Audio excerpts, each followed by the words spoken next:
ভারতের পশ্চিমবঙ্গের রাজধানী কলকাতার একটি আবাসিক হোটেলে ভয়াবহ অগ্নিকাণ্ডে শিশুসহ অন্তত ৯ বাংলাদেশি নাগরিক নিহত এবং আরও ৬ জন আহত হয়েছেন। স্থানীয় ওয়েলফেয়ার কমিটির সদস্য মহীশুর জানান, নিহতদের সবাই বাংলাদেশের নাগরিক, তবে নিহতদের নাম পরিচয় এখনও নিশ্চিত করা সম্ভব হয়নি।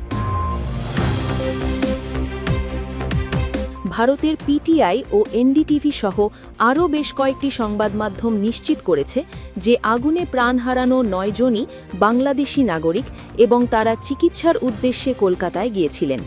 পুলিশের বরাত দিয়ে পিটিআই জানায়, নিউ মার্কেট এলাকার কাছে মির্জা গালিব স্ট্রিটের 15H নম্বর ভবনের আবাসিক হোটেলে গতরাত আনুমানিক 1:45 আগুনের সূত্রপাত হয়।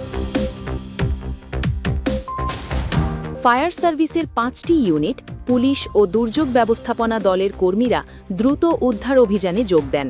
প্রতিবেদন অনুযায়ী নিহতদের মধ্যে 6 জন পুরুষ, 2 জন নারী ও একটি শিশু রয়েছে। দমকল কর্মীরা ভবনটি থেকে বেশ কয়েকজনকে উদ্ধার করেন এবং আহতদের কাছের একটি হাসপাতালে ভর্তি করা হয়। পিটিআইকে এক পুলিশ কর্মকর্তা জানান, ঘন কালো ধোঁয়ার কারণে ফায়ার সার্ভিস কর্মীদের ওপরের তলাগুলোতে পৌঁছতে বেশ বেগ পেতে হয়। আগুনের সুনির্দিষ্ট কারণ অনুসন্ধানে তদন্ত চলছে। প্রাথমিক প্রতিবেদনের ভিত্তিতে এনডিটিভি জানিয়েছে, এয়ার কন্ডিশনার এসি বিস্ফোরণ থেকে আগুন লাগতে পারে বলে ধারণা করা হচ্ছে, তবে কর্তৃপক্ষ এখনও কারণ নিশ্চিত করেননি।